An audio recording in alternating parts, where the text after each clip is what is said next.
Good evening, everybody. Hey. Hope you caught us grooving out a little bit to that intro music. That music is like so swanky. I don't know why they changed it. I like the. I am very upset. I like the other intro music much better. We should see if we can come up with our own song to put there. Okay. Maybe it's just me and you going 30, no, 29, no, 28. Let me keep going. Okay. 27. Welcome to the Whiskey Six. This is episode number, I don't even 18, know. I think it's 18. But I'm not, no, it's more than that. It's more than that. Welcome to the Whiskey Six, guys. Thanks for being here. To all of you who are watching this evening. We are Brian and, Marianne and Brian from Bourbon School. 2/3 of Bourbon School. That's right. We're missing our Lauren. And she did say she will come on the Whiskey Six in the summer. So we're looking forward to doing that with her. She does exist. You can ask Rob Walker. He was here when we filmed and he did meet her in person. Yep. She's not AI. No, Brian and Deb are going to meet her in a week. Yes, they're coming to our local bottle share. So, Brian. Yes. Tell us what kind of week you had. It's been a hell of a week, guys. Kidney stones are a bitch. Mm-hmm. So drink your water. I got my water here. I've been drinking lots of it. And hopefully this thing vacates the premises, or I'm going to be calling ICE very soon to get it the hell out of here. Oh, wah. Here I was feeling They'll bad do it. for they him. Don't play. We had a trip to the ER. Yep. He's been in a lot of pain, but you know what? He's been over 24 hours pain-free now. So I think we're on the upswing here. All right. Before we bring people in, let's go real quick through who's here. Okay. All right. Great shot. Welcome. Thank you for being here. Jeremy Dirks. Dirty RC. Oh, I was thinking Dirks. No. From, what's that from? Bob. I wonder if that's Dirks. From Letterkenny. Letterkenny. Yeah. Thank you. That's Bob. Popular. It's Bob Chesbro. He just put up being popular on the Bourbon School channel. Rob Walker, what's up? That's who you were talking about. Got it. Rob, I'm so sorry about your puppy. Buffalo Lou, good to see you, brother. Hugs to you, Lou. Welcome. Tom Shanley, good to see you, sir. Hey, Tom. Chuck Norris. Hey, Kevin. AKA Kevin, what's up? Ralph, good to see you, buddy. Hey, Ralph. He's asking hello. I'm not sure what that means. Daniel Barry, Sports Highlights. Daniel Barry. We're going to talk Caitlin Clark and Angel Reese tonight, so stick around. I had to actually do some research on that. Bourbon Note is here. Good call. If you're on Bourbon School, I have the link at the top. Watch on the Whiskey Six channel. Subscribe to that channel so you stay up to date. I don't think we're going to always be streaming. We're kind of streaming it to get it out to a larger audience, to all our channels.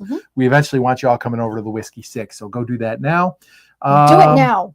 Do it now. Jorge Lopez, what's up? Marie Persh, what's going on? Good evening. Mark from Northwest Bourbon, good to see you, sir. Thank you for being here. Yeah, seriously, Tom, it's the worst. Bob said yes. It's okay, Bob good. Chesbro. And it looks like that's it for now. So thank you all for coming here tonight. Okay. We've got a fun show tonight. We do. It's going to be a lot of fun. Well, not the WNBA stuff. It's good stuff. It's not even about the WNBA. It's about the bullshit around the controversy. Okay. I'm just saying I'm just not well schooled in it, well studied.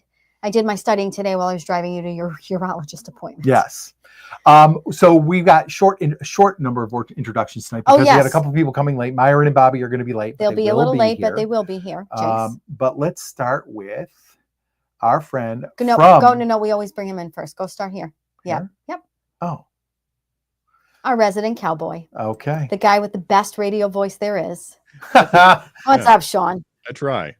Good. I'm very tired. It's been a long week myself. Not for kidney stone reasons, just for work reasons. But also on the kidney stone thing, due to our conversation backstage before the show started, I don't know how Brian's alive, but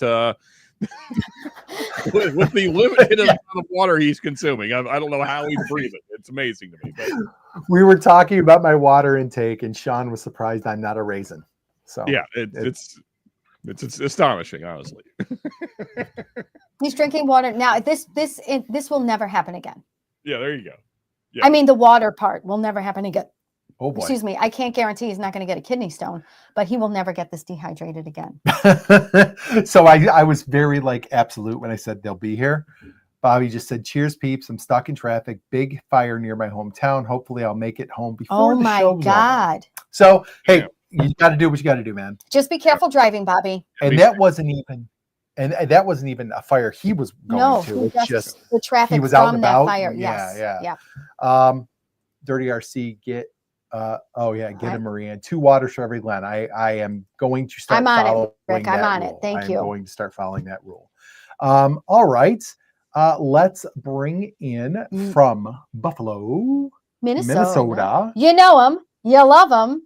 He's the one and only redheaded stallion. There is Ben Walker. No friggin' music. Coming in with no intro music, folks. The soundboard is down tonight. We are down basically a member of the Whiskey Six tonight with the soundboard being out of commission. So by this time we'd be headbanging to your song. That's right. I know. I mean, I feel bad. I feel like I'm depriving you guys and the audience of the soundboard antics. It's kind of part of the whole experience here. That's it. The whole show's over. Let's just friggin' go. Call it a night. Throw in the towel. With the table. All of the that's what she says will be brought to you by Marianne tonight. So, yes, Marianne with the that's what she says for sure. But no, I happy to be here. I can handle it. Yeah, that's what she said. Thank you. That was a test, wasn't it? I like it. Yes. Cheers, Rick. No, it's good to be here. By the way, Brian, it sucks about your kidney stone. Yeah. But when you pass that thing, I feel like there's got to be a way you can get content out of that. Maybe like live stream the passing of the kidney stone. Like, what bourbon is best for passing a kidney stone? You could be like, there you go. Jack Daniel's single barrel proof. The thumbnail is just me like, oh. Yeah, exactly. Yeah. Let's do it. No. I think the answer to that is none bourbon is good for passing a kidney stone. Well, that's probably the correct answer, but what's the YouTube content creator answer to that? Something low proof because it goes through you like water. Yeah, there you go.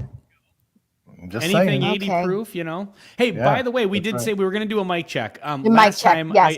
I do have new equipment, which I don't know how that would be affecting the soundboard because I had this equipment last time, but somebody did say on the last one, but not until an hour and a half in, that my mic was a little bit hot. I do have a mixer here that I'm using, so I'm new to doing this with other people on the, this works fine when I'm on my own because it doesn't matter if I'm a little loud as long as it's not clipping. But let me know in the comments if my audio is louder than everybody else's. That's what I'm worried about.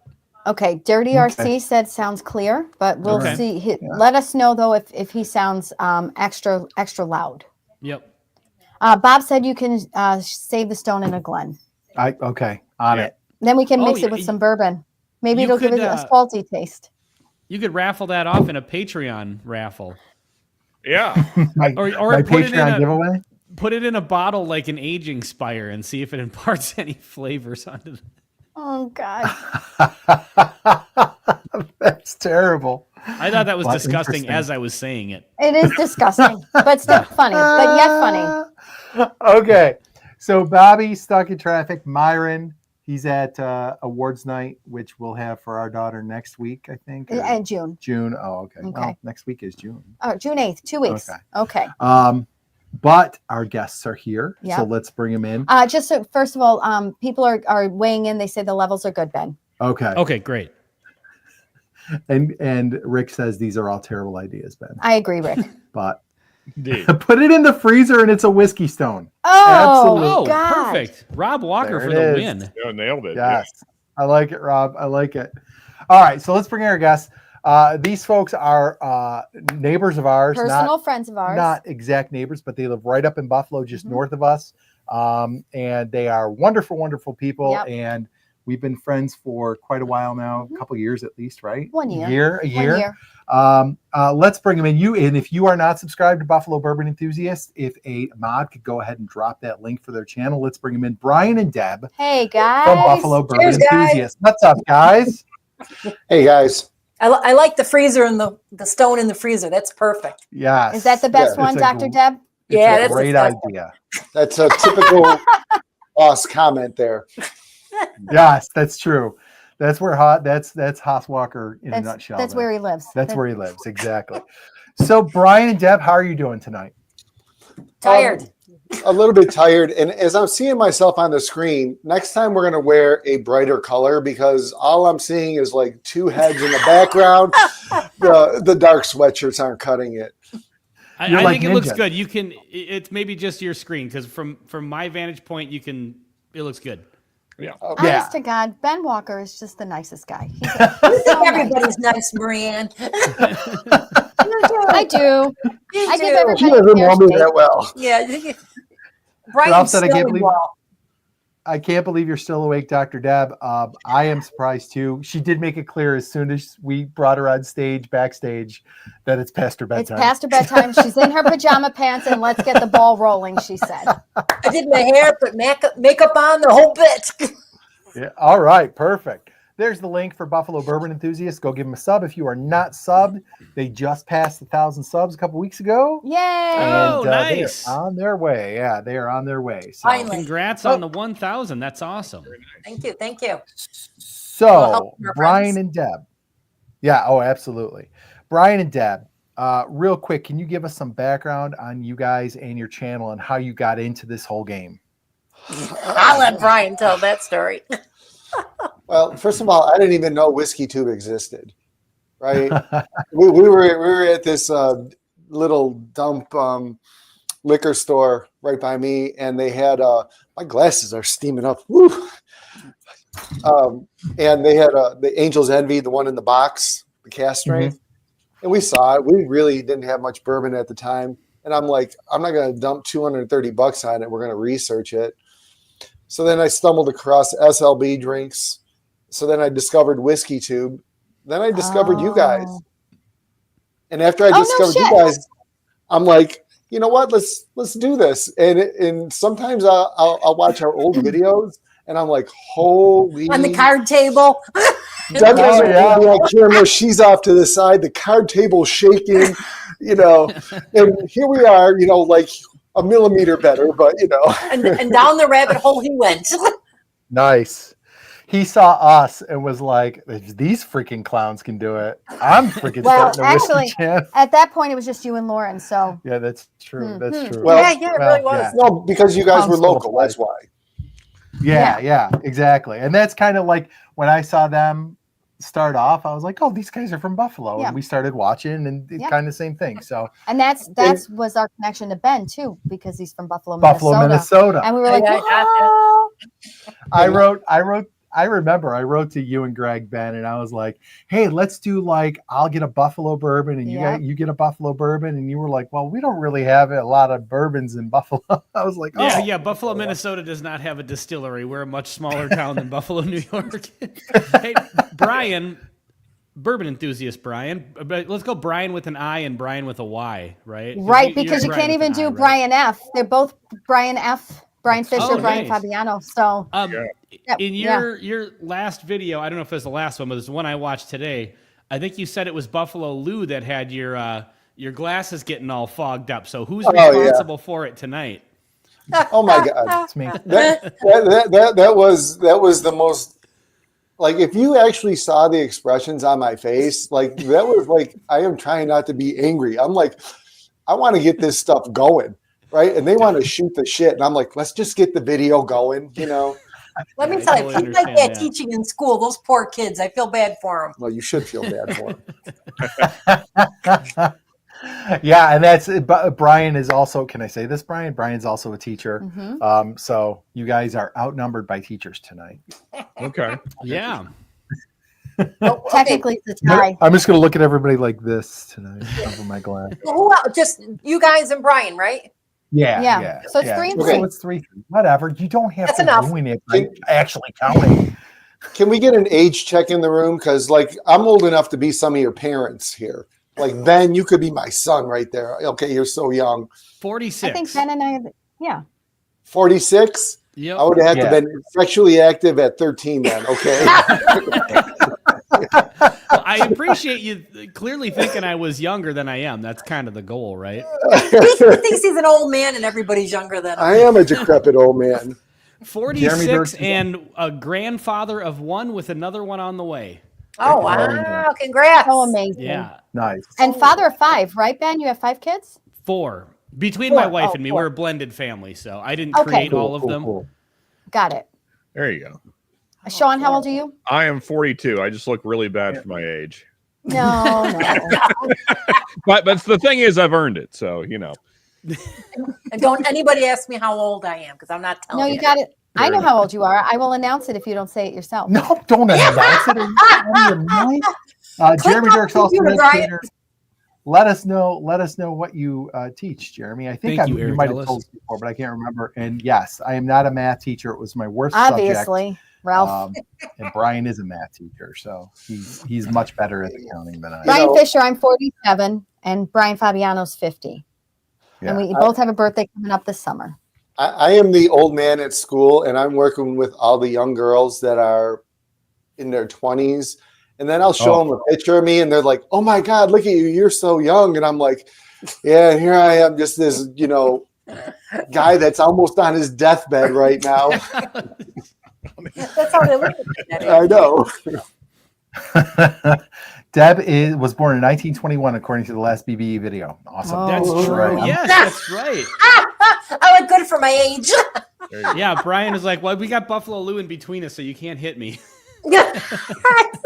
It was bad. It was a lot of fun. Brian, what kind of math are you teaching this year? I've been teaching 7th grade math since 1999, and one of these years I'm going to get it right. It's algebra, pretty much. Okay, gotcha. Okay, it's difficult when everyone doesn't. Raise your hand if you like math, right? I mean, so math was my best.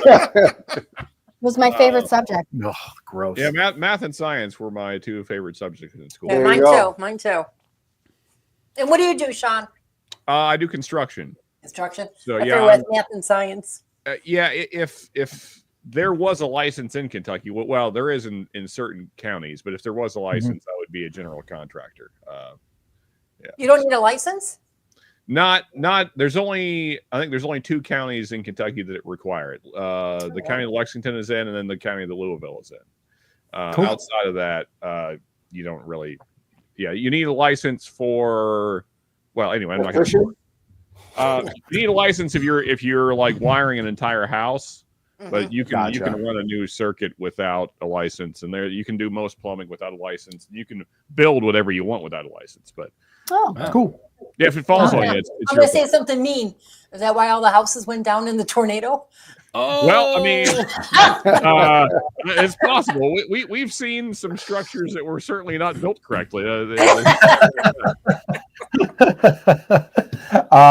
Jeremy, history teacher and basketball coach. Yeah, we're like kindred spirits here. Until he became a principal. Yeah, right. But that's all right. You do you. Okay, let's get going here. Okay. All right. So we are going to discuss. Hold on, I'm going to share my screen because I just want to give this a shout out because I thought this is a really good video. I sent this video to you guys this week. This is from a channel called Arsenic Culture. And these are 2 guys, I believe they're down in Kentucky. We have talked about having them on. I did message them this week, and we are going to have them on in the future. But they made this video about getting scammed on a Old Forester barrel-proof pick. And Matt and Jason are their names. I was trying to find their names. So the story was, I'll nutshell the story for you. The story was... Okay, you want to back out of your shared screen? Yeah. Okay. The story was... go subscribe. Arsenic Culture is the name of the channel. And good guys. So the story is that they got this Old Forester barrel strength pick. This is it right here. You're not sharing anymore. Oh, hold on. I'm going to share. So don't tell me... Don't make me not share. You have skills like me. I know. Hold on. Oh boy. Okay, there it is. So here is the pick right here. So it's this Old Forester. It's from Astor Liquors. Astor Liquors is a liquor store in New York City. Notice the price on this: $144.96. $45? What the? Yep. Yeah, and in their video, they said that originally it was $120. So after all this bullshit, it went up in price. So basically, this was originally advertised as being a 11-year and 7-month old Old Forester pick. Okay. And so everybody was like, holy cow. Like, and the guys on the video were like, well, why isn't this going in like a President's Choice or a birthday bourbon or something? Like, why? How did you get this 11-year-old, almost 12-year-old Old Forester pick? They don't age People statement the bottles. They don't, but this was coming from the store. The store like had the barrel date and all that stuff, so they were doing the math that way. So they put it out there, and so people went nuts over this bottle. And this guy happened to get one. His buddy was able to get a few, and so this one of the guys on Arsenic Culture got one.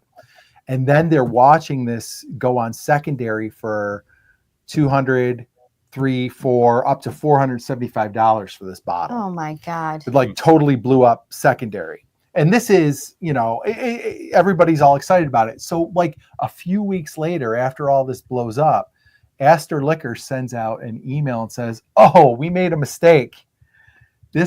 We read the date wrong. What? We read the barrel date wrong. This is really a 5-year-old bourbon." Oh my God. So like it was, but they were like completely like it was totally a mistake. We totally blew it. And I know this is the same one because in their video they said, "Oh, we read the date wrong. It was May 13th, 2020." And that's what this has in the advertising. So here it is.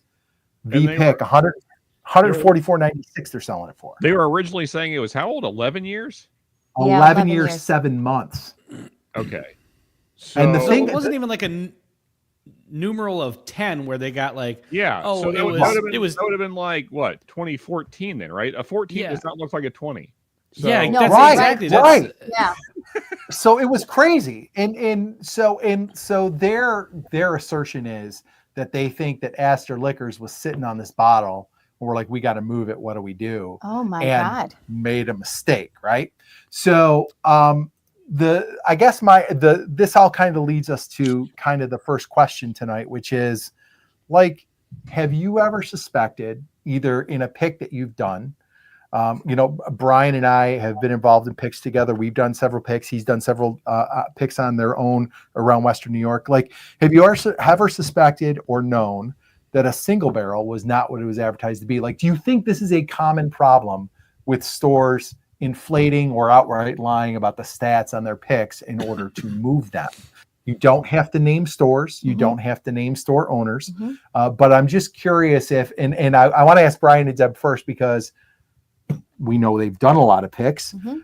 And like, so have you ever experienced this, Brian, either as a consumer or as somebody who has done a pick, maybe even the distributor brings it into you and the numbers aren't quite adding up?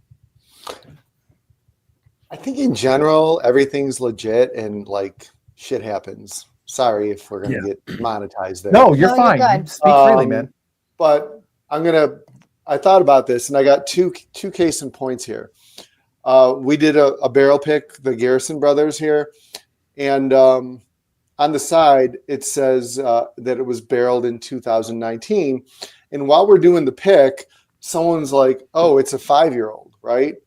So then we put it on Facebook and someone's like, "I thought all their barrels were 3 years old, whatever." And I was like, "Oh, I'll go look." Right. So then after I contact the salesperson, it was a 3-year-old. So honest mistake, like stuff happens, but I did research it.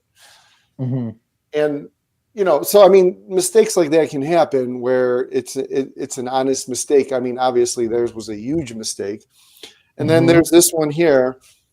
This is our Savage and Cook pick. And I really don't know what the proof is because on here, no, seriously, on here, on the bottle, it's 62.4 ABV. But when we did the sample and I checked the barrel numbers and everything, because I kept all the documentation, right? It's 62.4 ABV. But when I look back and I checked, the barrel number was 176 and the ABV was 64.2. So someone transposed the numbers. Either the sample was wrong or they put the wrong thing on the barrel. Now, I wasn't going to make a big federal case over a couple proof points, right? You know what I mean? Right. It's not worth it to me. The bottle states it's a lower proof. I actually believe it's the higher proof. Well, I wonder too, when you do a pick, how do you know you're getting what you picked?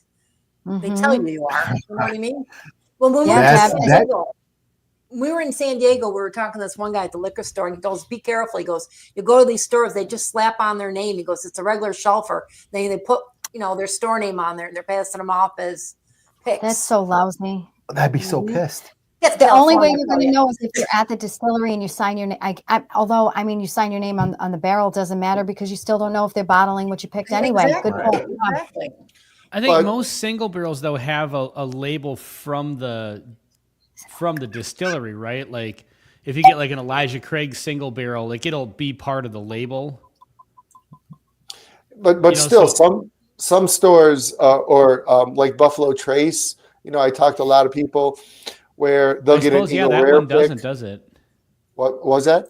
I was going to say, I suppose that one doesn't have a different, single barrel label. So feasibly, somebody could make one of those little orange stickers, like Deb was saying, and just slap it on there. Mm-hmm. But If they I wanted had to. conversations and they're like, oh, we tried all these samples, we picked this barrel, and then in the end, they're going to send you whatever they want, anyways, not even the barrel you picked. So Really? I mean, that's kind of crappy. Oh, that's shitty. That's crazy to me. Yeah. I mean, Why would they even do barrel picks then? Why would they even go through the what's the motions of point? No doing it idea. if- You think you're getting something special. and then they can upcharge for and it. you're going to Yeah. buy it. The store is going to buy it because Yeah, they we think run, that- Brian. We run when we see a pick. Oh yeah, absolutely. By the way, I have that Savage and Cook pick. It is the best pick that you guys have done at Midnight Liquors. It's fantastic. Oh, I just had a love sip of it. It's Yeah, friggin' it's delicious. Wow. fantastic. It's interesting, I'll say that. Yeah, it's definitely a unique bourbon. Let's go to Sean. Sean, what about you? Have you ever had the experience of like maybe a bait and switch or a mistake with the stats or the contents of a single barrel pick? No, I mean, so like on the proof thing, it's allowed to vary by the TTB. I forget the percentile, but it's so many proof points you could be within that variance. It's like 5 proof points or something like that, and mainly because most places don't have things that are sophisticated enough to like really dial in the proof like accurate, like down to the decimal accurately every time. So you're kind of allowed some. But anyway, as far as age statements though, I'm curious about the story that you brought up, because was it just advertising by the store that this age statement was put out on? Because if it was put on the bottle, that's illegal, and the TTB will fine the shit out of you. Yeah, that's what I was thinking too. So Are you do they talking to put? me, Sean? Forester they don't put. Here's the age problem. statements on They bottles. have right, exactly. On the bottle, they have warehouse floor, alcohol percentage, and proof. There's nothing about when it's bottled. It's got the barrel number on the little, when you get the little white tag, it's got the barrel number, also warehouse and floor. It does not have anything anywhere about any kind of age. But even if they did like a tater sticker and they claimed an age, the TTB would fine, because you cannot put a false age on a bottle. It's legal. Like the TTB will fine you to death. You will not exist as a liquor store anymore if you do that. So, and I'm looking on their site, on the current advertising, there's nothing about age. It's got the proof. It's 64.4 proof, so it's got the proof listed. There is nothing about how old it is. And the guys in the video said that they had taken down the original post that said it was an 11-year, 7-month. So these guys purchased a bottle from this store thinking it was 11 years. And that's the thing. Like people went nuts, and this bottle like had a rush on selling. Obviously, it didn't sell out, and I wonder if they didn't refund people, and that's why they have it. Because originally, what these guys said in the video was that it sold out, and obviously on the website for Astor Liquor, it's in stock. So I wonder if they ended up taking some back and refunded because of their mistake. But these guys, their impression was, and I'd encourage everybody to go watch the video. It actually is a very interesting video. What happened was people started tasting it, and they're like, there's no way this is 11 years old. Like, there's no way. And then suddenly this email comes out. It's like, oh, we made a mistake. We misread the barrel date. And then they had to correct it. But it's possible. Maybe I'll reach out to these guys and see if that's what happened, if they ended up refunding and that's why they have it in stock. But one of the things that surprised me that I did not realize, because I thought these, they're $100, $110, $120. The thing that surprised me is that on average, they're only 5 years old. Oh, and yeah, I had no idea they were that young.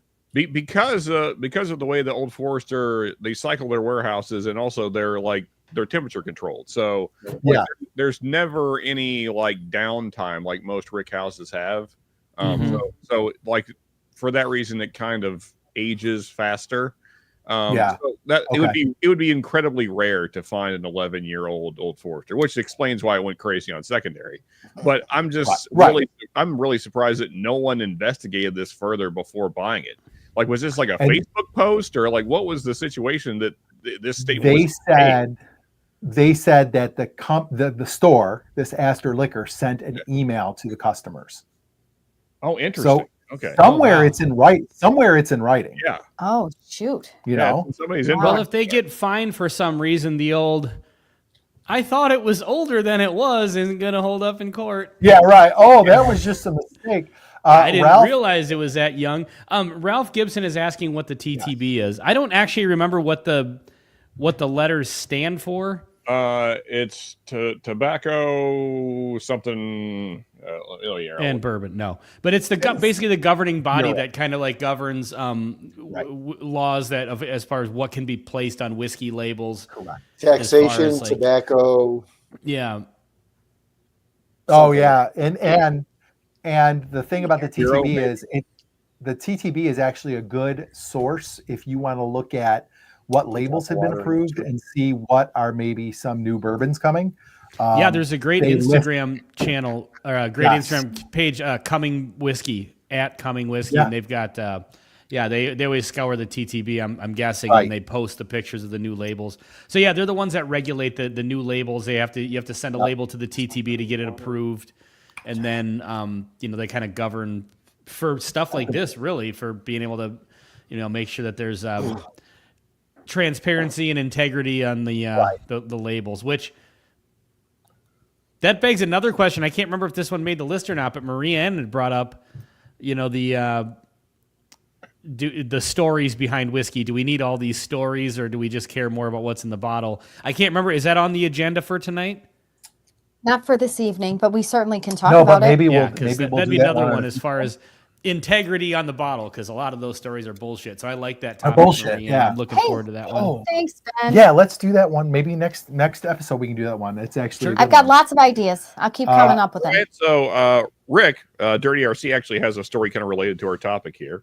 Bottle that was sold falsely. Also, I would never buy from this liquor store, this Astor Liquors. I would never buy from them ever again. Never, Sean. No, never.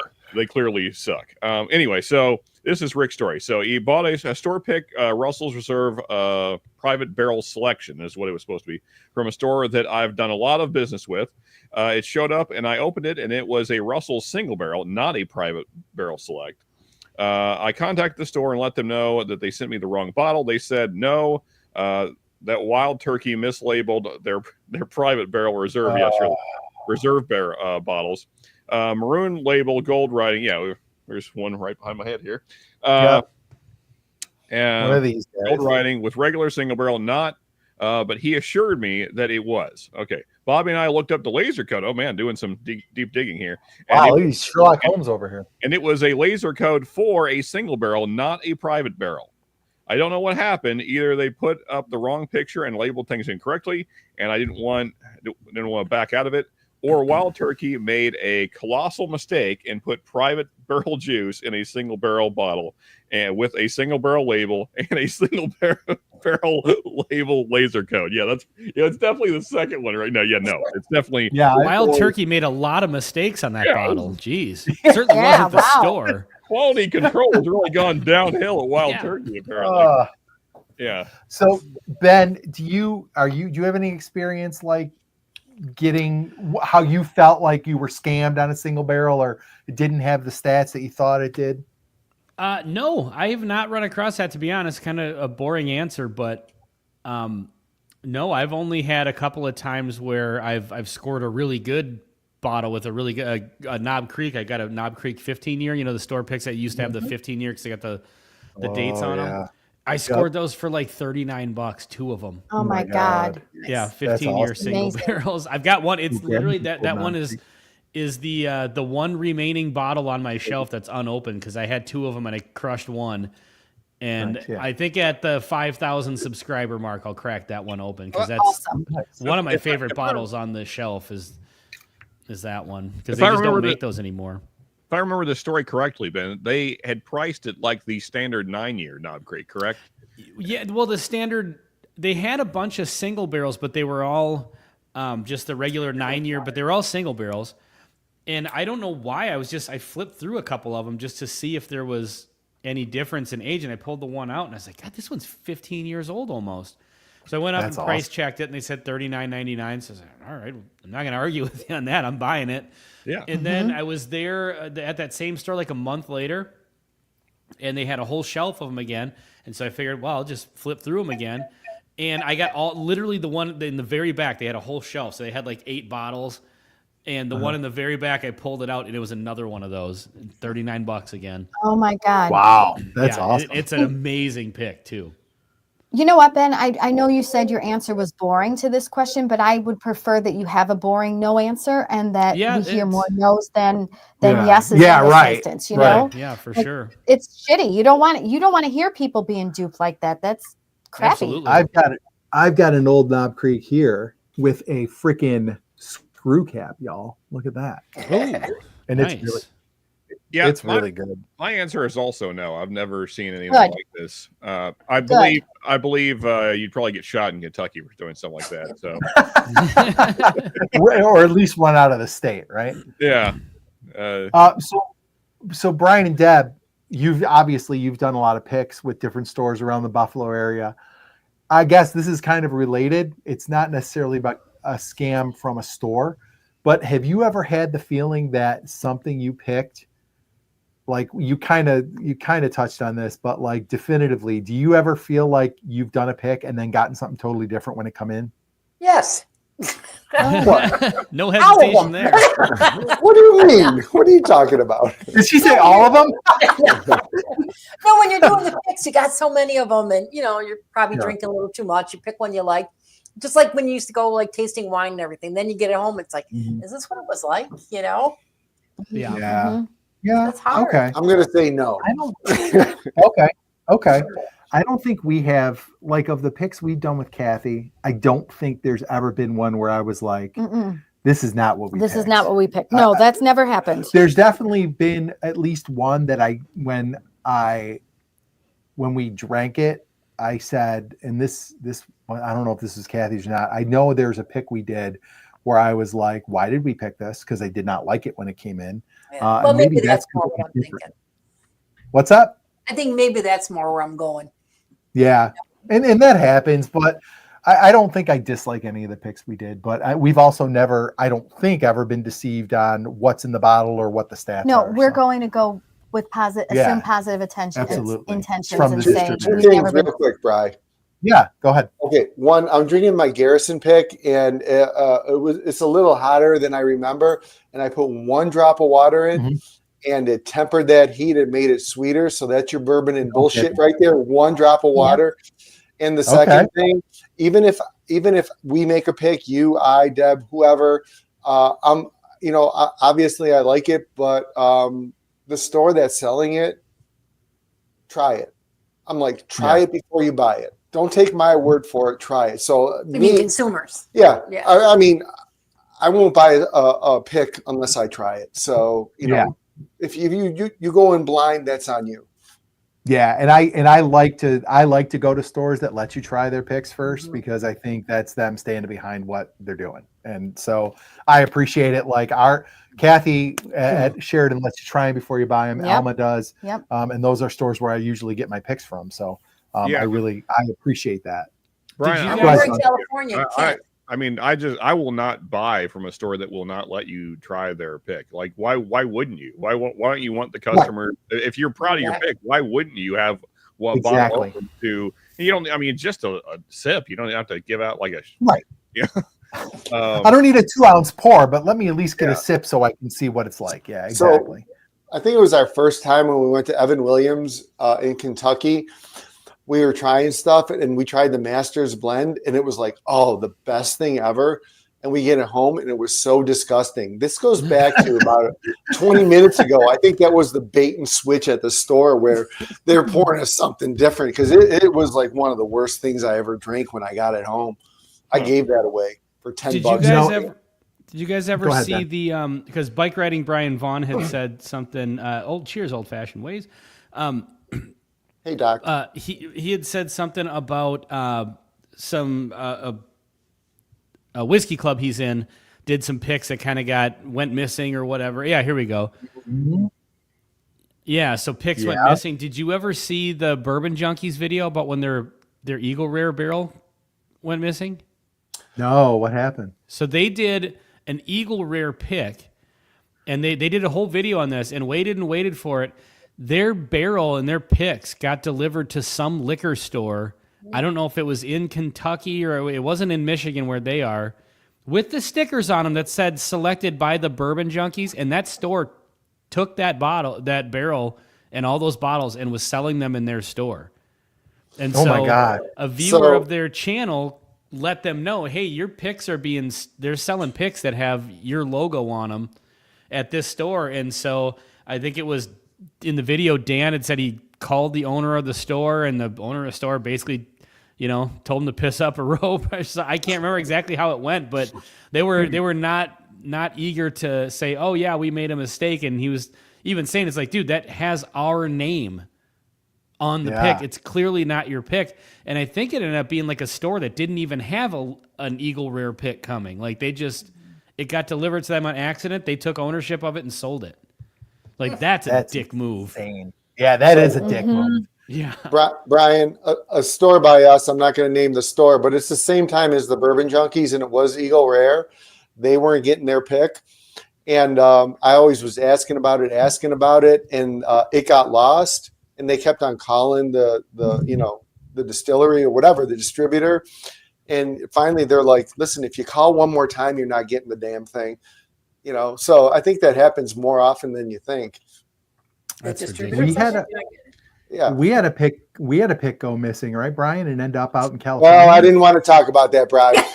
We don't have to say where or even what it was, but we did a pick together, and it went missing, and it ended up getting shipped. I think it was California, right? Mm-hmm. Yeah, sure. That could be a whole new video, Brian, but we're not going to do that. We'll just stop there. But we did have a pick go missing, and it went to another store. So I wonder if this falls on Buffalo Trace, like mislabeling it when it goes out the door, or is it the distributor just not doing their job? Either way. Well, Dan Harding says Buffalo Trace made it right, and they got a really nice pick after that. E.H. Taylor, maybe. So even if it wasn't Buffalo Trace's fault, I think with a channel that has as big of a reach and influence as the Bourbon Junkies, it probably behooves them to go out of their way to make that right. Yeah, I think so. Yeah, also, Kevin knows that story. AZ and DeLand, man. Good to see you fellas. Yeah, nice to see you guys. Whiskey Nature, good to see you. All right, you DeLand, guys. by the way, DeLand's got an amazing woodworking channel. I think it's DeLand's Homemade Woodworking, or DeLand. Drop the link. Yeah. I can't remember the name of it. Yeah, drop the link. Yeah, I'd like to check that out. Yeah, it's a really good. He got to 1,000 subs like that. Cool. I mean, woodworking's a popular thing. All right. Hold on. He doesn't look like he's ready. He's ready. He's ready. recording. You ready, Myron? All Yes. right. Let's bring him to the stage. What is up, Myron? Everything Myron says, I agree with. There you go. Cheers, Myron. What's going on, Whiskey Six family? Sorry for being late. Had some things. My son's award ceremony, so we were Congratulations to your son. Thank you. We were there for 3 hours. My cheeks were hurting so bad. I forgot how hard it is to sit in bleachers. Oh man. I hope. Okay, 3 things. First of all, Myron, I think you gotta adjust your camera. Yep, I can. Oh yeah, your forehead's cut off a little bit. Oh, okay. I didn't have time to set my computer and camera up, so now I'm on my phone. It's okay, buddy. Just tip it up. There it you is. go. Perfect. Okay, now I have 2 more things. One, I didn't realize that we have each have a child graduating this year. That's pretty cool. I got one graduating this year too. The last one. Oh my God! Awesome! How exciting! Yeah, that's great for all of us. That's so exciting. Yes, and number 3. And number 2. What's that? We're out of the loop. Yeah. No kids. My kids are old, so. And then my third question, Myron, did your son win some nice awards this evening? So yes, he got the Maryland, what is it? The Maryland Scholar Certificate. He's got the Presidential Award. He got magna cum laude. He got Wow. what else was it? Gosh, I had everything in my head. He got 4 different awards. 5 different awards. He got his academic letter, Amazing. academic scholar. So yeah, he did it up. Nice. He did it up. I don't know if you heard the Congratulations. beginning. I'm guessing you didn't hear the beginning of the show, Myron, but my soundboard is down tonight. Otherwise, I'd be giving the applause button for your son. That's awesome. We'll do it. We'll do it. Here we Nice go. job. Nice job, young man. Thank you. Appreciate it. And Ben, guess what? If you can't see it, it doesn't exist. This is the new Project X Penelope. It's an all-black bottle. You can't even see the neck. You can't even see the neck pour, so it doesn't exist, Ben. Well, you know what, though? I mean, even if you can't see it, you should know which one it is because clearly it's going to taste way different than the whole rest of the bottle. There you go. Turn it upside down. There's DeLan's link for DeLan's Handmade Woodworking, and Matt from Whiskey Wisdom. Thanks for popping in. Enjoy your date night with your with your bride. Yes. All right. So, Myron, we were just kind of at the tail end of this first topic, but I'll ask you: have you ever gotten a store pick or participated in a store pick that you felt was like either not what you picked, or the stats were not what they claimed they were, or anything of that nature? Yes and no. So the pick that I did, the Maker's Mark pick that I did with S&W came back a little spicy. As it got deeper in the bottle, it turned more into the pick that we did. It's still a great pick. It's still very cherry forward, the way we wanted it to be, but it was just a touch spicy. But that spice just kind of fell off. Like once I got halfway down in the bottle, but me and Matt from Whiskey Wisdom and Carlos, and it was quite a few of us. We sat in on a couple of different barrel picks where they sent the samples out to us or sent them to one of us, and then we had to distribute them to the other guys in the group. And we got some stuff that was horrible. Like we couldn't believe it. And one of them is from Blue Note, Brian. We would imagine that. Go figure. Who would have thought? Yeah. Somebody sounds like they're underwater. Underwater. Something happened. Who that is? Who was that talking? Not me. Is it me? I don't know. No, you're good, Sean. Ben, say something. Anything. Anything. Okay. Brian and Deb? No, it's not Brian and Deb. Myron? Something, anything like Ben. Okay, everybody's good. Okay, you're good. Never Everybody's mind. good. Sorry. Brian, real quick. Yeah. Myron, hello. I'm Brian. Oh. This is Deb. Sorry. And the last time. Look, you've already been on the Whiskey Six family, so you're like Whiskey Six family.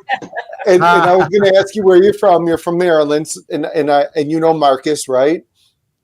Marcus is in Delaware, but yes, we've conversated. We've had conversations, and we've given each other barrel picks. Okay, and the last thing, how old are you? Oh, I'm 45. Okay, so I'm pretty accurate with we're about 10 years older than everyone here. Okay. We went through ages earlier. That's all right. That's all right. So I guess related to this, and this is something I am because we are very, I'm not bragging on us. We are very discerning about when we do a pick. Oh, yeah. Related, our barrel picks being abused in that our shops just putting their name on anything just to have a pick. Like I feel like I'm gonna like I'll just explain the kind of the context of this question because I feel like I have experienced this more than once. Our shop, we're in a little town, and our shop in our town is a small shop comparatively to the big guys up in Buffalo and stuff. She's the second biggest bourbon buyer in the county, but we're a small kind of rural county. And I know for a fact that there have been like distributors have brought samples, barrel samples, and they are across the board subpar bourbon, like bad bad samples. And I do think that some of these companies know that they're not great barrels, and they are depending on people saying a store just wanting to have a store pick, having their name on a pick. Somebody's going to pick these barrels because they want to have that pick in their store. That has not been our experience. Well, we've had a couple like that, but we don't pick them. What I'm saying is Kathy doesn't buy them just to buy them. Right. But I think there are stores that do. So that's kind of the point of the question. Like, do you think that stores are just buying subpar barrel picks just to have a barrel pick in their store? So Sean, you immediately said yes. So you want to expound on that a little bit? Well, I mean, I don't know if it's a bigger problem in Kentucky than anywhere else. I'm sure it's a problem everywhere, but I don't know what's happening, but Brian's losing his shit over something. Nonetheless, I mean, there's so many stores around here that, to your point, Brian, have subpar picks. So actually, I think there's a lot of stores around here that probably have picks that are worse than the shelfer version. So again, that's why I was so adamant that I will never buy a pick unless I'm allowed to try it first, because there's so many stores around here that just have picks to have picks. And and plus this is, bourbon tourism area. So people just come in out of state and they buy picks because they're in Kentucky and they think they're getting something good and it's trash. And that happens a lot. So yes. And I think you're right about that. Absolutely. When I went to Kentucky a few years back when we met, and I was like, ooh, there's a store pick. I'm getting it because it's in Kentucky. And I lucked out. Most of them were very good, but I did grab some just because it was like, ooh, a store pick from a Kentucky store. So I totally get that for sure. Let me ask you this. Now, from my understanding, some of the liquor stores say they have to take these barrel picks in order to get other better allocated stuff. Is that true? Oh, good question, Deb. I don't know. Go ahead, Sean. Usually they have to sell other products that are from that particular distributor. So like, is the distributor holding that above their head? Then you better take these picks, or then I won't give you this. Like, so for instance, like if a store wants to get Buffalo Trace allocated stuff, that's probably the most famous example. They have to sell a shitload of Fireball because that's Fireball, exactly. Right. Or there's also a vodka that's related to that same distributor. They're always pushing around here. So it's Wheatley. What's that? Buffalo Trace vodka, Wheatley. Yeah, Wheatley, Wheatley vodka, that's it. So usually stuff like that is how they get up into the higher tiers of allocated stuff. Yeah, exactly. And you're right. I mean, you have to sell a shit ton of Fireball. Yeah, like it's help them out. I had a conversation, and Rob Walker was there when we're having this conversation. But essentially, a store bought a Saz barrel. They were strong-armed into it, and the reason they bought it was so that they have an opportunity to get a Pappy 23 or two at the end of the year. So that's the kind of the game that gets played. And like everywhere. And I think that's why Buffalo. Go ahead, Nara. No, I was going to say that's why Buffalo Trace had to switch their distributors, because they got a whole bunch of word back that's what was going on. That is what was going on, and they fired their distributor because that's illegal. That's supposed to be highly illegal. Yeah. Yeah. That's like it's like going against what the purpose of the distribution system is, And the other thing, like that was kind of what I was going to ask. And then Myron, that kind of refreshed my memory because I forgot about that. But this kind of buy this to get this, like Buffalo Trace isn't doing that. It's the distributors that are doing that, correct? Yes. Yeah. Okay. So because like I said, we've gotten, and they weren't Buffalo Trace. The two worst ones were the Rebel and the Ezra. Yes. We had a Rebel and Ezra picks. We sent them back. 3 samples of each, and I was so excited for them, and they were terrible. Oh yeah, Brian was disappointed. He held his head down and cried. But everybody said somebody's going to buy them because they just want to have a pick in their store, and I don't know. Like, to me, you want to get good picks in your store so people come for the next one. That's correct. And you don't want people to come and say, oh, those people making those picks are doing shitty picks. They have terrible palate. Like, I would be embarrassed if people bought it over and over again and said, this is not a good pick. Yeah. Well, we've done that with the guys on picks, and we turn everything down. It's like, Yes. Yep. And I think that was I give Marianne credit for that. Yeah, you started that, Marianne. So do you guys that's what I was going to ask. What happens if you get, 4 samples sent to do a barrel pick and you don't like any of them? So you just send turn it back down and say no, thank you. Yeah. Yeah, you just say no. Yeah. You tell the distributor no thanks. And like I said, Ben, they're going to take it to 10 other stores. Another liquor store is going to pick it up. Like somebody will pick one, yeah. I'm sure. It just meant that the people in that particular pick, their palates said no thanks. Yeah. Okay. Yeah. So I've been told that a lot of people are afraid to send things back because they don't think they're going to get another chance to do a pick, which is untrue. And because when I did the pick with Kevin, he normally goes down to Kentucky, but Maker's Mark came up here. And he said he's been on picks before where they sent stuff back. Shit, we at the Poor Decisions Club, we send shit back, and most of the time we have a one person that we're dealing with directly.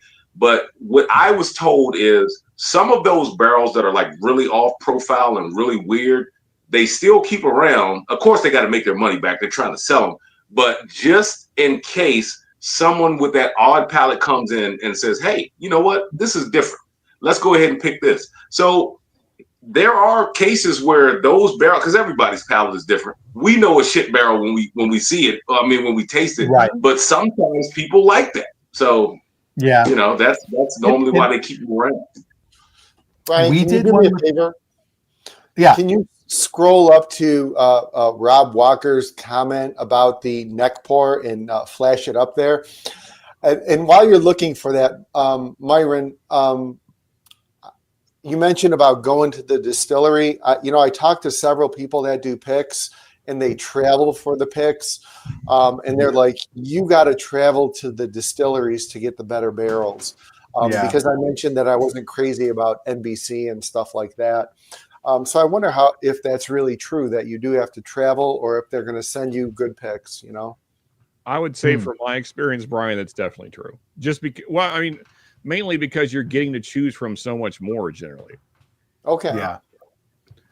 I mean, even when we went to Watershed, we only had a choice from 5 barrels. So it wasn't a phenomenal amount. Like, and usually they'll send you 4 or 5 samples. Well, so say that you didn't like any of those 5. There was no option to try more. Oh, they brought out a 5th one. Okay. Yeah, they did. Yeah, and that was the one we chose. Okay. Yeah, they lube you up with some substandard stuff and then slap the winner on you at the end. I love that. That's what she said. Yes. That's what everyone in the room said. That's what Diddy said. Yeah, for sure. Well, I think too, it's worth it to go to the distillery because it's just so much more fun to do a pick that way. My question is when you go to the distillery and you're traveling for all these picks, how does that increase the price of the bottles? You know what I mean? Because that has to factor in somehow. What do you mean? I mean, what do you mean? Why? If people are you got to fly there, hotel, this, that, and the other thing, that costs money. You're not going to just absorb that. Does the distillery pay for distillery to fly the people out? From what I have heard from our local shop owner who is considering doing something like this, they put you up. Oh, no kidding. I didn't know that. Now, does that add $500 to the cost of the barrel? I don't know. But she said she's been in contact with a couple that will bring you out. Well, here's another reference Ben's going to get. It's a write-off. You just write it off. Yeah. That certainly varies distillery to distillery, though. That's for sure. Sure, I'm sure. Yeah, I'm sure. So Kevin asked a good question. Would send you. What's that, Deb? I would say it again. The liquor store that's going to buy the barrel, I think it would be their responsibility to send you out there more than the. You would think so, because the distillery can have anybody come. I mean, like, someone's gonna, someone will come down there for free. Hey, for sure. Yeah. So what's up, Orlando? Kevin Astry asked, is the distributors that pour the picks or the distilleries? So I think the distilleries designate barrels that they want to put as in their program for store picks. then they pour samples and send them out to distributors, and then the distributors shop those around. So the picks are designated by the distillery, and then somebody else asked, like, does the distributor know what they taste like? I don't know. I've had distributors join us in a pick and taste it with us. And my impression is they are tasting it for the first time because they come in these little bottles. Yeah, I mean, it's not like you're getting a full bottle. Yep. So I don't believe the distributors have tasted them unless they get their own set of samples, which I doubt because, it's a limited quantity in that barrel. Right. So. And that's all subjective too. Depends what you like. Yep. Yeah, exactly. And where did Myron go? I don't know. We lost him. We've had situations where we either like more than one or we disagree on what the best one is. And we've gone to, Brian and I have done this. We've gone to the owner and said, look, here's what we think about these two. You've got to decide which one's going to sell, and ultimately they got to decide if they're going to be able to sell it or not. We like to also factor price in. Yeah. Price per bottle and ask yourself, will a consumer buy this bottle and be happy with the purchase that they made based on the price? I always take that into consideration when we're doing a store pick. And I think you can tell, I personally think you can tell if a store has put the care into that. Having a group of people instead of one or two people taste it. Yep. Really thinking about factors like that and really deciding if, is this something I want to put our name on? Yep. And I think when you go to a store that has really good picks, and we're lucky to have a few around our area, it's because they've done all those things. They've done that work. To be very honest with you, we're very fortunate because our stickers on every pick that we've done with Kathy. Yeah. And so over time, people are going to say, oh, hey, Bourbon School, they did this one. Oh, hey, they did this one. And reputation means a lot. I want people to say they have a good palate. They're making good picks, and hell yes, I'll buy one of everything that they're picking. No, for real. I bought one of everything. Yeah. So. Anybody else? Rob Walker had asked if the neck pour is real. No, it is not, Rob. Yes, it is. Okay. When our 1911 pick, when Brian and I and Marianne and everyone picked it, I loved it. But now that it's halfway through, I am getting like a pine note and everything. So that has evolved so much in there. It will change. Yeah. And I don't care for it anymore as much. I'm gonna tell you. Well, it's interesting. I just finally had a whiskey that has a pine note on it, like maybe like a month ago. Because I know I've heard that as a tasting note before. It's a rye that I got from a local distillery. And I've just never had that before. And this one is just on the nose, especially. It's just all pine. Well, pine and what else was it? It was pine and mint or something. I can't remember. It's an interesting rye. It's actually on its way to you guys right now, Brian and Marianne. Oh, really? Oh, yeah. Nice. Thank you. And All the right, sample thanks. pack Love that you guys won like 3 weeks ago. You were in Florida. Whenever that was, I finally got those sent out. Man, all right. I totally just dropped. Oh, yeah, I dropped the ball on that completely. If it had been anybody else that I wasn't actually friends with, I would have gotten on it right away, but I kept forgetting. And the other thing is I signed up for the print your own postage at home thing.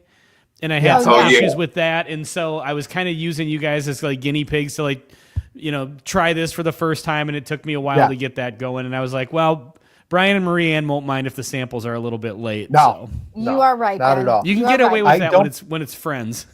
That's right. Don't feel bad. I still haven't done my April Patreon as sample Bob giveaway. would like to remind Bob us. will remind me several times. Yeah. Kevin, I don't know if it gets this specific, but I definitely think that they are either the distillery or the distributor is depending on some store somewhere taking it because they just want to have a store pick in their store. That's what I think. So I do think sometimes they get lesser samples out there knowing somebody will take it because it's got, whatever, Heaven's Door's name on it or whatever. So yeah, I think that definitely happens. A good distillery doesn't put bad off-profile barrels in their single barrel program because those should go in batches. The idea of them sending bad samples less stores seems silly to me. I just know, point. And it could just, it is a very good point. I know, especially with those Rebel and Ezra picks, they were off profile. They were not delicious. They were not enjoyable. I guess we're just those being are usually pretty skeptical, good. right?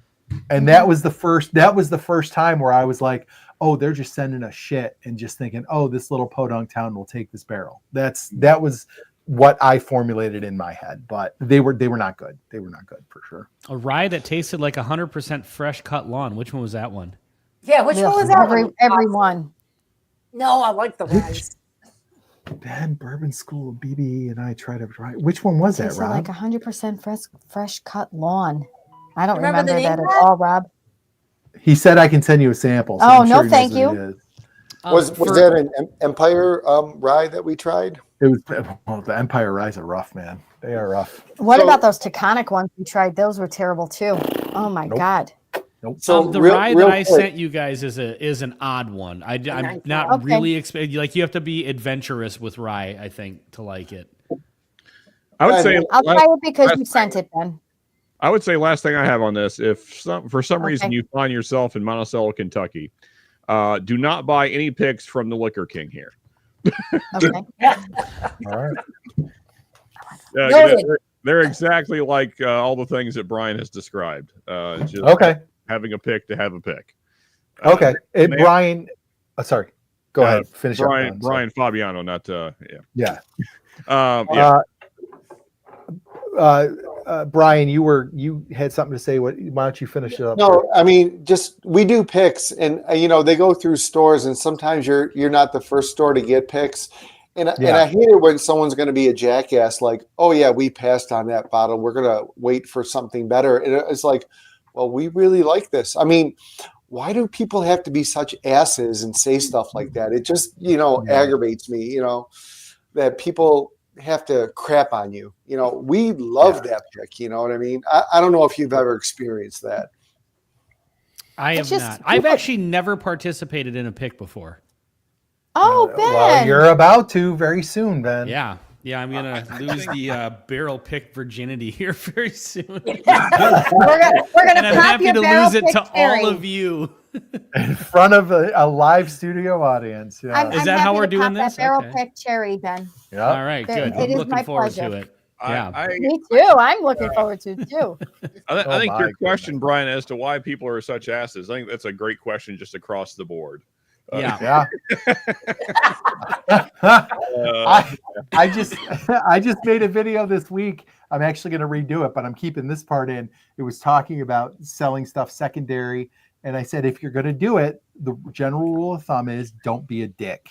And I think that's good. That's good to follow throughout your life, not just in selling bourbon. Yeah. Okay. Are we ready for this? Before. What's that? No, about people being asses. I was about to say we had this conversation before, like when we talked about how people will put a thumbs down on a hunt video. Like, how do you put a thumbs down on a hunt video? Like sometimes people are just assholes. Like they're unhappy with their life, so they just gotta find somebody to take it out on. Yes. Oh my God! All kidding aside, I agree with what Myron just said. For real. Myron, if you're gonna give me a thumbs down, put the damn comment in there and tell me why the hell you hated it. Like, put in the extra effort and, shit on me more. I'll appreciate you. I love it when people just nitpick at your video for the dumbest things. Like they'll, well, you should have said this instead of that, or you should have just like, well, you know what? I didn't. So go watch something else, I guess. I don't know. Like some of the things that people will comment are just like, God, I'm trying to think of some specific ones that were funny, but it's just like, what did you think this video was going to be? Yeah. It's like Myron, like you said, like thumbs downing a bourbon hunting video. It's like, well, what did you think it was going to be? A bunch of bourbon on a shelf. Like, I look at those videos and I'm like, there's really no opinion given, because like sometimes I'll say, oh man, I like this bourbon, I'll stay away from this bourbon, but for the most part there's really no opinion given. You're just saying what it is, good price, bad price, whatever, and then you get a thumbs down and you're like, what? How the hell do you get a thumbs down? Some people are just asses in general. It's like whatever. Yeah, right. Well, like that one guy that was in the chat tonight, I was reading negative comments with Brian, with you and Sean. And Myron, did you hop on that night too? Was that the night we were all on? Yeah, you were on that one. And the one guy showed up in the chat. He was watching the live stream. And like that dude has only commented twice on my videos, and they were both negative comments. And then he showed up in the live chat. He's like, "No, I really like your channel. I watch it all the time," because he's been watching for a long time. And it's like, so are you just a guy that just enjoys putting a negative comment? Like what is the purpose? You know of what? That? I don't care if it's positive or negative. It's going to drive the algorithm. So, fire away. Yeah, that's true. Hanging AZ, I actually had two things about that. I had somebody, just their only comment was that they get annoyed when I say "bam" in the bourbon hunting shorts. And then I had one guy who is, what's it?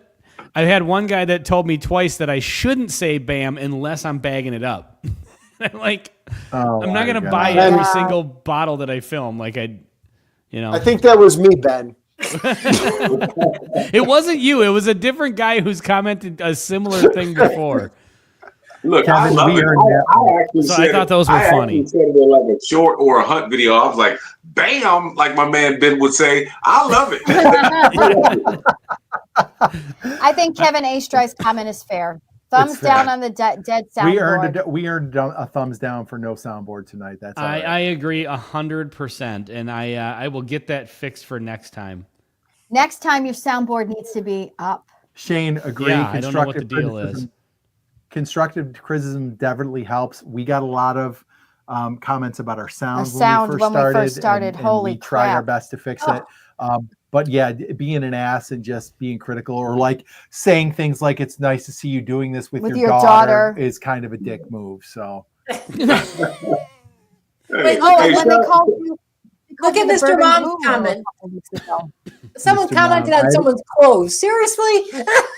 Did your wife pick your clothes? Yeah. Oh my God. Now Stage, not a fashion stage. I'm going to do a topless, video. There you go. Scare everybody. Yeah, we'll lose all ourselves. Yeah. All right, let's get into a controversial topic. Oh boy, Deb and I are out. We're getting off the whiskey, and we want to talk about. Hold on, I'm going to share my screen in just 1 second. But obviously, it's been a big story over the last week or so. And I know the WNBA is not necessarily the most compelling thing to talk about, but my God, was this an interesting topic for the week, right? So you're talking about the foul. Yeah. Yes. So if you're not up to speed on this, and I totally understand, there might be people who know nothing about the WNBA, but Caitlin Clark and Angel Reese have this kind of one-sided rivalry going right now. And Correct. So this week, right? Yeah. Am I wrong? Am I wrong on that, Sean? But basically, we had a play in the season opener this week where the results of the game was that Indiana cleaned Chicago's clock by about 30. Mm-hmm. Caitlin Clark had a triple-double. She's now got the third most in the history of the NBA, and she's only played 42 games. What's a triple-double?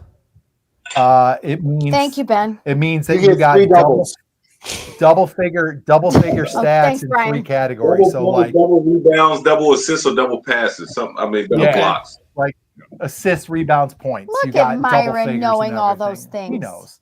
And I don't watch the game. And on very rare occasions, sometimes folks will have double digits in steals. It's a very rare occasion, but it has happened. Yeah. So here's Angel Reese. Here's Caitlin Clark. So, and I had to search for a clip that did not cut off Angel Reese's initial foul, because if you go to ESPN, they won't show you her initial foul.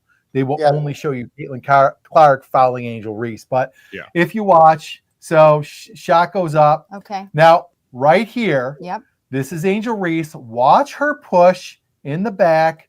This woman here rebound. Boom. Oh, yeah. So, and then here's the foul and the flop. I'm going to call it a flop. So here's the problem. Okay. You've got a foul underneath when she pushes the girl, right?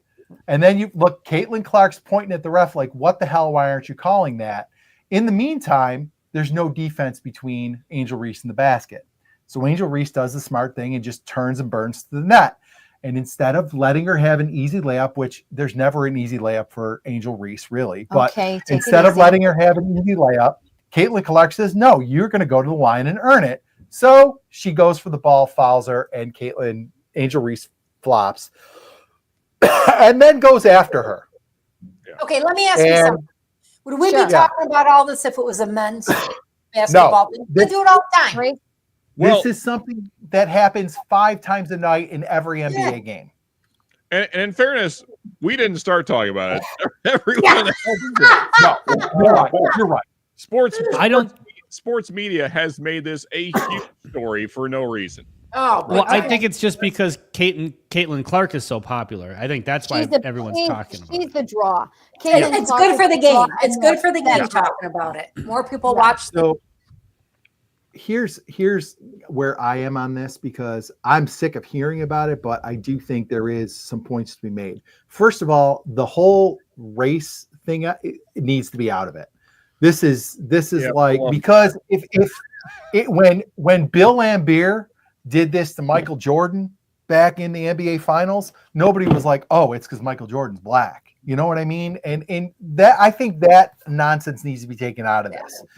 But I don't like ESPN and these commentators, whether they're political or sports or otherwise, are making such an issue about this because it brings eyeballs to the screen.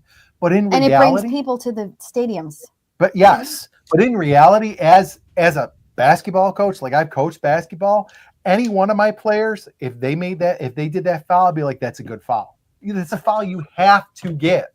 So like, to me, you are blowing up what should be a standard play in any league. And it's only because it's these two that they want to make a story out of and keep people interested in the WNBA. They're making drama. They're making it a soap opera so that people want to keep watching. Correct. You know, so Myron, I don't watch basketball, but that's the girl. From what I understand, the girls are okay with it. So why are we making a big deal out of it? Exactly. I mean, Angel Myron clearly was not, but yeah, right. And she Myron, hates Caitlin Clark for some reason, right? Well, yes. Okay, I don't know a ton about called this. Jealousy. There's some speculation there. So I want to address that. I did watch a couple of videos. I used to watch ESPN a whole lot more before I started drinking, and I was watching Dan Le Batard, and they had Jamel Hill on there, and she addressed the RG3 comment that, like, she hates Caitlin Clark and whatever. And she said that pretty much she doesn't hate Caitlin Clark. She hates the fact that every time she gets interviewed, she gets asked about Caitlin Clark and not herself, and that's annoying. But they're going to be like this forever. So get used to it. Forever. And I'm sorry, look, there are some absolute truths here that Angel Reese has to get real about.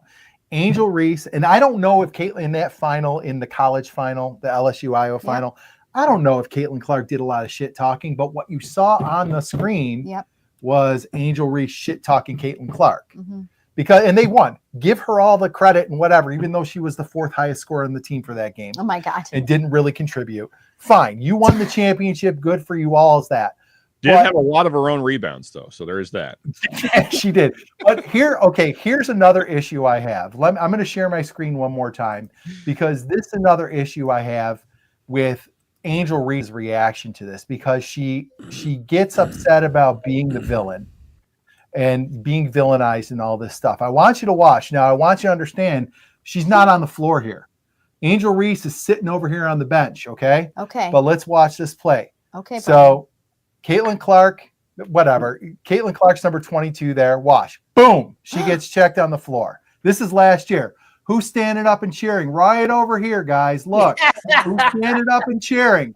Yeah, Angel Reese is. But she doesn't want to be a villain. Oh. And that's the kind of stuff that makes me sick about all of this. Is like, don't cry the blues about that. If you're going to put yourself out there, then people are going to have a reaction to it. Period. End of story. All right. Let our panelists have something to say. Myron. Let's start with Myron. All right. So I'm going to disappoint. And the reason why I'm going to disappoint is because I don't watch football, don't watch basketball. Used to watch golf all the time. We cut the cord, so I rarely watch golf. If I do watch a PGA event, it's a repeat because that's the free PGA we get. I never really paid attention. I know that they had a rivalry from college, and I know that kind of transcended to the WNBA. And I watched interviews where they both have said the same thing, Brian. They don't hate each other. They hate the fact that people keep bringing it up and trying to make it a controversy. But I really don't have a dog in this fight, man. Like I watched the clips, and then in our group text, I watched a lot of clips of her getting her own rebounds, and I thought that was kind of funny. I did think that was kind of funny. But like I said, I really don't have a dog in the fight. I don't know much about it, so I can't really comment. That's fair. All right, Myron. Ben, anything? I don't really have a dog in the fight, but the only reason I know anything about the WNBA is solely because of Caitlin Clark. Yeah. But wasn't Angel Reese the one that was going off about WNBA players not being paid? They wanted a lot. So that's really what I know about Angel Reese. And I did some math here that I just want to share with you guys. Oh no. She had said that they want to be paid at the same percentage level as the NBA, and I looked up and it said the NBA players are paid at about 50% what the profits are or whatever. Mm-hmm. Okay. And so I looked it up, and the WNBA in its highest rated year last year lost $40 million. Subsidized by the NBA. Yeah. Lost Correct. $40 million in its highest rated year in history. Yeah. So I looked it up. There's about 13 people on each team. There's 13 teams, equaling 169 players. So if you take half of the $40 million loss, the 50%, divide that by 2 gives you $20 million, and then you divide that by the 169 players at the end of the season. Each player owes $118,343.19. Ben, that might be the smartest thing that has ever been said on Pay off Bourbon Angel School. Reese. No, seriously. Good for you for doing that kind of research. I'm not even kidding. Like, that's brilliant. Like, she's The just hard-hitting- to show you the Right. stuff that they spew, just to say shit without even thinking about the things that they're saying. Good for you, Ben. By the way, the their stat line revenue for went Angel way Reese up, tonight, of a but their 12 profits pounds. didn't. Right. So It's just a smart point to make, Ben. Good for you. thanks. You're This welcome. is also true. Reese is not as skilled, but as a force. Clark is uber skilled, and as a rookie, it is apples to oranges also, because one is a point guard and one is a small forward. They do I don't even know two what that different means. jobs. Me neither, Ben. I too But- did my own research, different kind of research though. Yeah, Sean. Go ahead, Sean Let's educated let's have himself it. over these last couple days. You hit it, sir. Well, I mean, I The actually like microphone. basketball. I know I'm in the minority there. Fine. But so these are their stats for the 2024 year. So they both played 35 games. Angel Reese, 13-point average, 13.5. Rebounds, most of them being her own, 13.2. Assists, 1.8. She has an absolutely laughable field goal percentage of 39%. So she's making roughly 40% of her shots. When you consider they're mainly layups, that's pretty terrible. Her 3-point shooting is 22%, which is, how are you even getting paid for this? And then her free throws are acceptable at 73%, but that's still low for a professional. That's still not great. Yeah. And her effective field goal percentage is 39.5%. Now, Caitlin Clark, 19.4 point average, so 6 points higher. Rebounds are lower, but she's not getting as many of her own rebounds, so there is that. Point guards don't really. Yeah. Yeah, You can't really get a rebound when you shoot it from 25 feet. Yeah, and then but her assists are much higher, so 8.5 assists, which translates to another 17 points made for the team. Her field goal percentage also quite low though, 41%. Although the shots are farther out. Her free, I'm used to seeing NBA numbers. Yeah, I'm trying to be nice here. All these numbers are quite low. Her,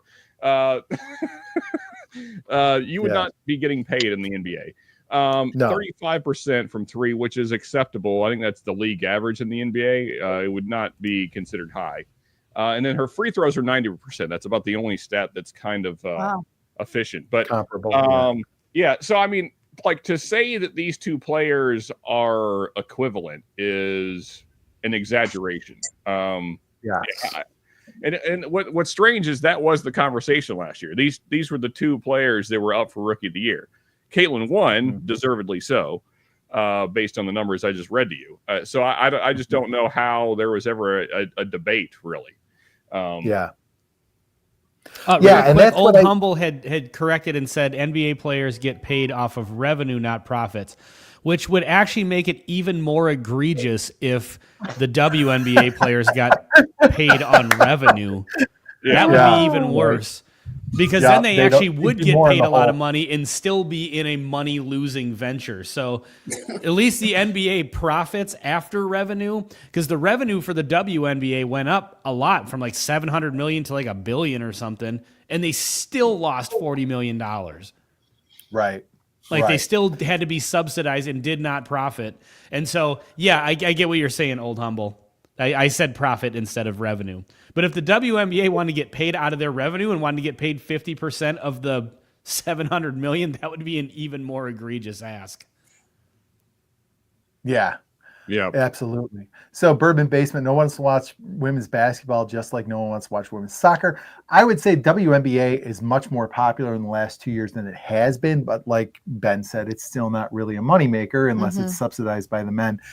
I will say, and I think we've mentioned this before, has everybody watched Bill Burr's bit on the WNBA and why it's not as popular as men's basketball? Yes. And how men have to pretend like this is a conundrum. I have no idea. But anyway, it's a very funny bit. If you get to watch it, go look it up. It's all over YouTube. But and Sean, so I'll ask you, because you're probably the one among us, unless Brian and Deb are huge NBA fans. You watch the NBA. Yes. Is that foul any different than what you would see 4 to 5 times in an NBA game, any NBA game every night? If a guy had an open layup like that? Definitely not. Especially if Draymond Green's on the floor, which I think Shane made the perfect comparison. Yeah. Caitlin is Curry and Reese is Draymond.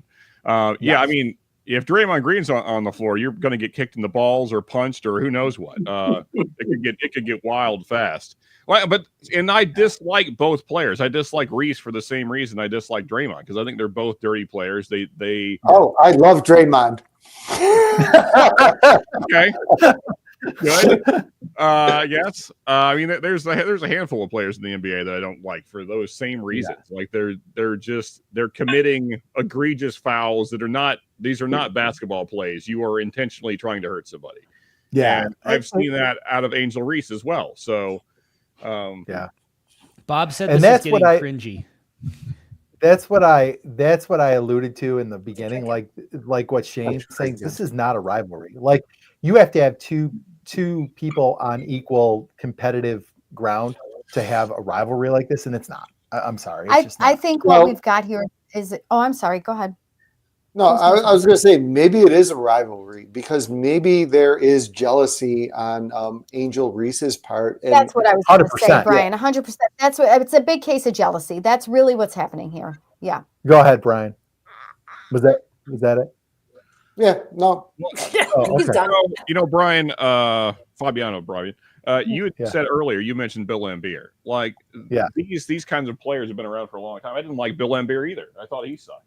It's like these enforcer type players that I guess you could say that a team needs. I've never you can have good defense without being an asshole. So, that's always okay. So Sean, I'm gonna 100% disagree with you because I am old school and I appreciate hockey when you had the enforcer, Rob Ray, Ty Domi, and they were gonna in sport though. Stick up with that, stick up for them. And I appreciate the Hack-a-Shack, back then. I appreciate sticking up for your teammate, right? Yeah. So when Caitlin did that, it might have been retribution. I can appreciate that. More of that has to happen. 80s, 90s NBA, when you had the Pistons and Knicks, man, those people that put up numbers, power to them, because back then you'd have to draw blood to get a foul. You know what I mean? Yeah. And even with the receivers and stuff in the NFL back in the day where you could hold them and everything, I appreciate old school is what I'm saying. Because we're old. Because we're old. But I mean, the thing is like even in that context, even in the late '80s, Bill Laimbeer was looked at as a dirty player. You know, a goon. Yeah. Yeah. Yep. So like even in the much tougher NBA that was the 80s and 90s, he was still looked at as kind of a jerk. So let me ask you this around the board: LeBron or MJ? Oh, this is going to be Brian's rapid fire. Wait, hold on that. Hold on that. Yeah. Don't say anything. Okay. Don't say anything. Wait a minute. We'll address Bob's comment. He said the Bill Burr thing making Rhiannon make faces. It does. I guess I didn't have Not a a good poker contest. face. My eyes. I was getting an aneurysm from rolling my eyes too hard, Bob. I'm just going to put out the warning right now. If anybody gets that answer wrong, they're off the show. Listen, if I'm wrong, I'm leaving, and you're all wrong. I'm right. I'll have that. That's my rapid fire. I'm adding one into the mix too. It's going to be a choice of three. So okay. So why don't we? Can I just ask one question real quick? Yes, and I don't know. Sean, I'm assuming you're watching the NBA Finals. I don't know if the rest of you are. But before we move off of the NBA, did you guys all see the clip from the Minnesota Timberwolves game when they were panning through the crowd and the guy taps a bump of Coke onto his knuckles and does it on the Jesus. Did you see that, John? Yeah, I did. There was also, while we're talking about the crowd doing interesting things, there was also a woman that got focused on that started doing blowjob motions. Was she also a Minnesota fan? I can't remember what game it was, but it was all over the sports medias the next day. So we're just getting out of the bad weather here, you know, so people are a little keyed up. But yeah, they pan over on the Jumbotron, and then they showed it on TV too, and the guy just clearly taps one out onto his knuckle and bangs it out. Getting a little sleepy. You got to make it through the rest of the game. Apparently. I'm just gonna say, in the whiskey community, we all love a good handy. Okay. Yeah. True. Yeah, I mean, I'm assuming everyone knows what I'm talking about. You, but you know, she was doing the tongue and the side of the cheek, and she was really going for it. God bless that girl. God bless. You'd like a handy given to your dickle. Where's the Dickle 9 or Dickle 15? I want to know. That was pretty punny. It's definitely a 15. The higher the number, the better. You got it, girl. Let's say a 15. It's a 15, totally. Thank 15. you. Okay. So let's get on. Let's scratch. Let's get on the dickle. No. Oh. Let's scratch number 2. We'll do that next time around. So let's do our rapid fire. So Brian and Deb, if your rapid fire is the basketball one, let me know because I'll think of another one. But Brian and Deb, do you have a rapid fire question for us? No. I didn't know I was supposed to have one. I thought you were going to ask Paper. Keeps He had it. He had it already. He said MJ or LeBron. Okay. No, thanks, Byron. Okay, but you gotta add Kobe in there. So for the GOAT, MJ, LeBron, or Kobe? Okay, well, I don't know that you. I mean, if you want to go first, second, and third, but the traditional is MJ, and LeBron. All right. So let's start with, and so it's who's the GOAT. So let's start with Ben. Michael Jordan. Thank you, Sean. Michael Jordan is the only answer. It's MJ. I think at this point I would take Kobe over LeBron. I know that's maybe. Thank you. But yeah, I would go MJ, Kobe. Then if these are the only 3 players we're talking about, MJ, Kobe, and then. Yeah. If you put somebody else in, if we're adding other greats in there, then I would have other people over LeBron as well. But Myron. Definitely MJ, and I have this argument with my sons all the time. MJ was never a flopper. There was a whole meme made about LeBron where kids would walk down a high school hallway and just get brushed against him, fall out. So it was I told my sons, I said, MJ's meme is this. Like, he's dunking, right? LeBron's meme is falling out. I was like, there's no way you can compare the two. You just can't. And then there was an NBA player, I can't remember his name, but he talked about how this one guy would beat LeBron in every one-on-one, every practice, But this same guy played MJ. Now we're talking about MJ being out of the league. This same guy playing MJ when he went to North Carolina or South Carolina, wherever. And he said he turned on a different mode. He was like, there's no player like MJ ever. And we're talking about a recent player. So MJ all day long. Yeah, just to add a little bit to the LeBron MJ thing.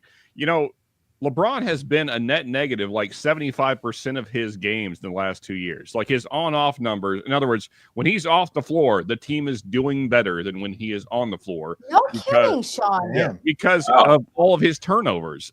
He turns the ball over so much that he is a net negative for his team in like 75% of the games he's in. So you know why he's got other pressing issues like his association with Diddy. So well, there's a lot of reasons to dislike LeBron, Marianne. Yeah. Dan Harding, I still have in a plastic sleeve in a box somewhere up in our attic, the Michael Jordan Upper Deck Chicago White Sox baseball card. Yeah, he did have a little bit of a baseball career too. Yeah. Marianne? Yeah, I'm definitely.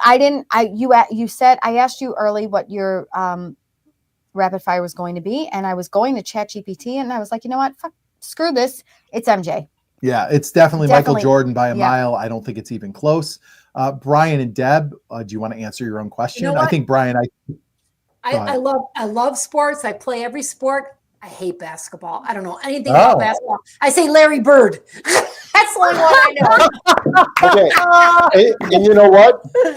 I would say MJ, Kobe, LeBron, if you're looking at those three, but Larry Bird has to be in the conversation. If not for his skill level, he might have been the best trash talker in the NBA. Yeah, sure. He would tell you, I'm going to do this, then he would do it and smoke you, and that's it. I mean, the fact that his body gave out on him was, a shame. Yeah, Bird was a beast.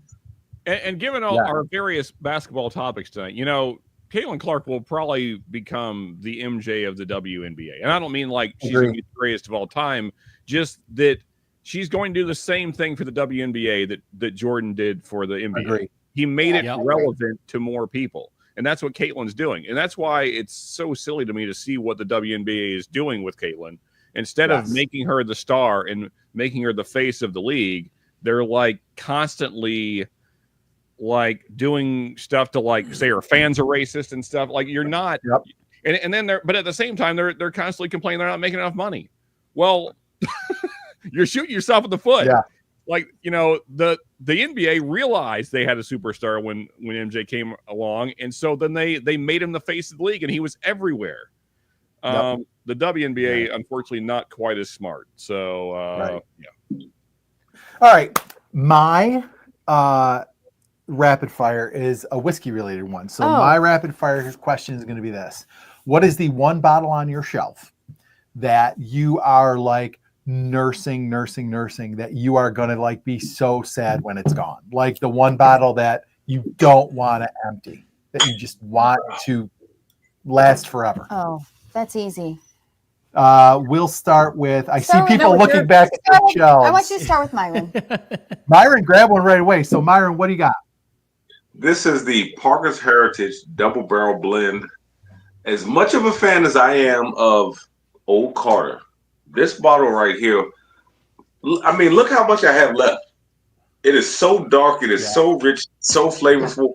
When this bottle goes, I am going to be sad because I know I will never, ever, ever be able to get another one. But if I do, it will probably be way more than I'm willing to pay. But this Parker's Heritage Double Barrel Blend, it's one of the best whiskeys I've ever had in my life, man. Like in my life. That is a good one. I got a sample of that from somebody. You are getting close. You better save those last couple. Don't drink it. For a special occasion. Don't drink it. Lick the cork instead. Look at that. All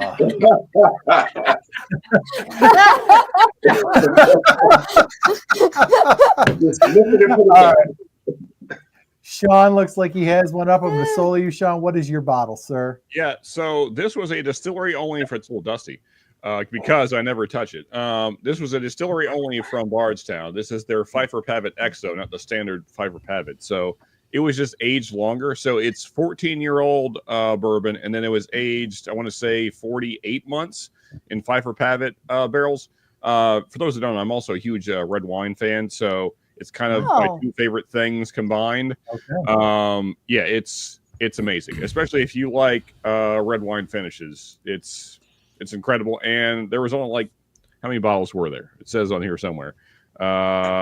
Anyway, I think there was like 250 total, and yeah, no more ever. So. Right on. By the way, Dan Harding, Myron says the store near me has it. You can get it for the small price tag of $5.99. Oh, small. So, sir.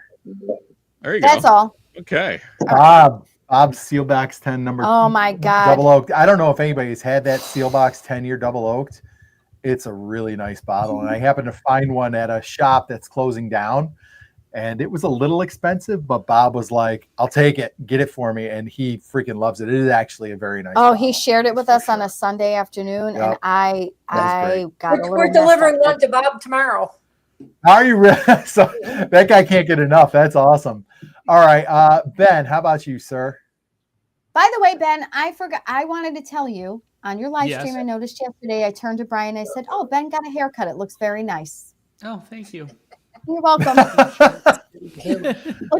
I got somebody said in the comments, Rip 10. I do have one of those that is I've been nursing for a while, but aside from that Knob Creek I was telling you about that I haven't opened yet, the one that I have open that's at the 2-minute warning here is the Wild Turkey Masters Keep Revival.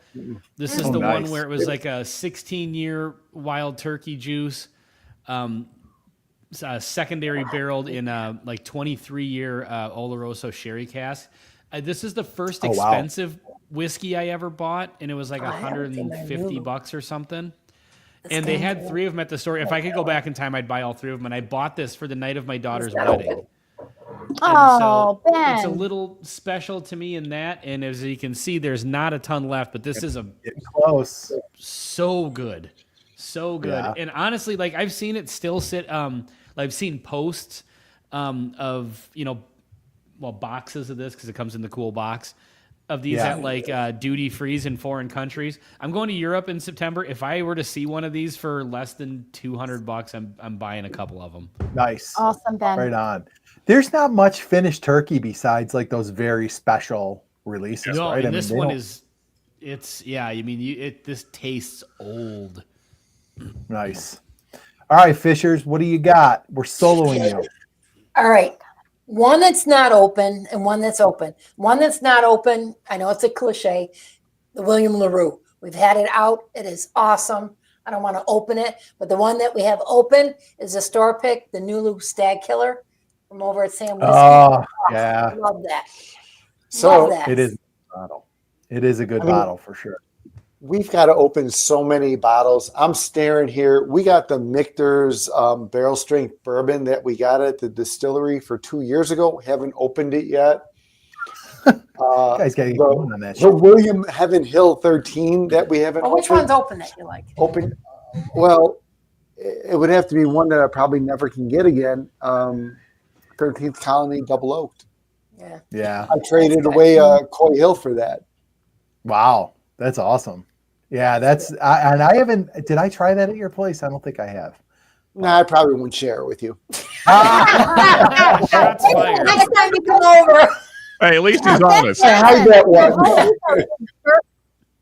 Bourbon is for sharing. I heard that song. That's right. That's our motto. Bourbon is for hiding. Hey, Orlando, Mr. Mom, he makes a good point as well. When I get down to my last bottle of Rebecca Creek Spanish Oak, I'm gonna be very sad. That's a good one. There you go. Yeah. So that's actually mine. So my Rebecca Creek, Sean, you're gonna kill me for this. I actually traded away one for another bottle. Sean, I tried to tell him to stop it, but he wouldn't listen to me. But I do. What did you get for it? I got a Black Fork Farms Cask 120, which I really, really wanted. And this guy couldn't get it where he was. So I was like, all right, let's make a deal. So I have this much left and I do have one backup. But when this goes, I was just we had some friends probably over our neighbors. The other night, yeah. And I was just talking to him about this. I was like, you will never get this again. Like it is, if they ever decide to make it, it's at least 6 or 7 years till it comes out, but I don't think they're going to make it. So this is stuff you will never see. I couldn't believe he brought it up for our neighbors, and when I saw it up in the offerings, I was like, "Yep, I'll have some of that. Thank you." Wait, do we have to hide that one too with the 13th colony double? No, I've got a backup. I'm all set. But it is an exceptional and unique bourbon, and I will be very sad when that one's gone. Yours is? Okay, so I was really going to pick Rebecca Creek, but because Brian did it, I'm putting the George C. Stagg on here.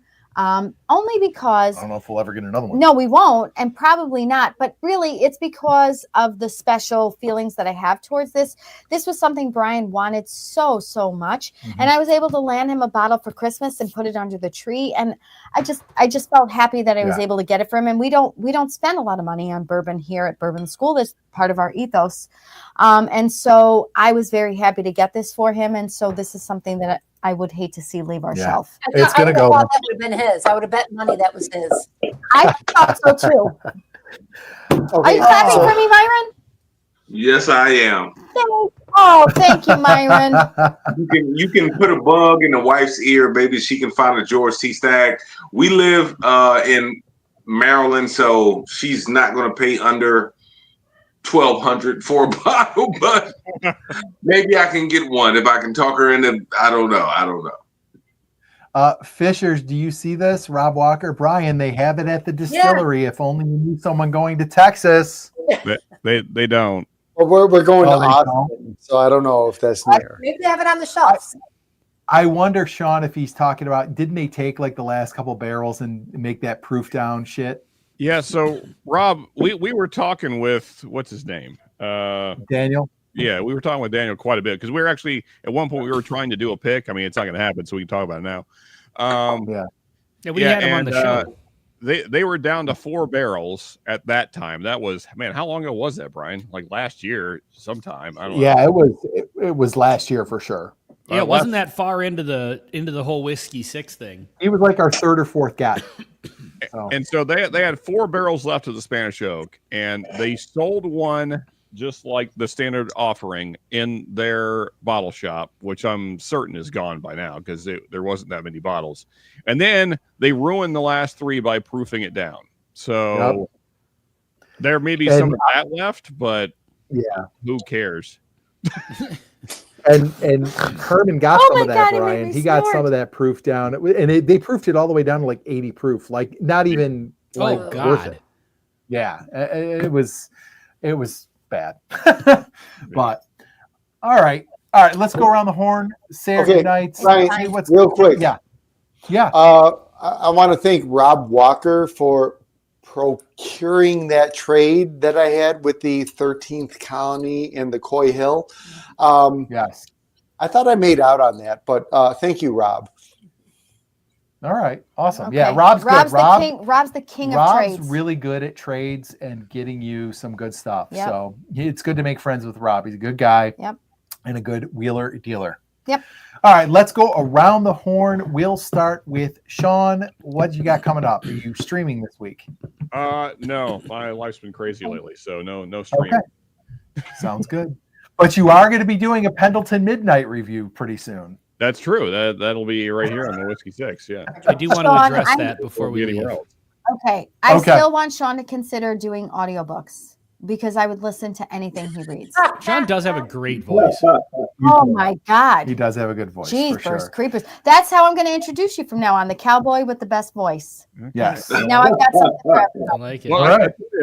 Marianne, if I knew a way to get into it, I'd do it, but I'm not sure. All right. Sean, Let you got to me read. see if I can help you find out about that. I will seriously look into that for you. What was that? What? I caught a mid. Sean got to read Green Eggs and Ham. Oh, there you go. Nope, that's not what I was thinking of. Oh, jeez.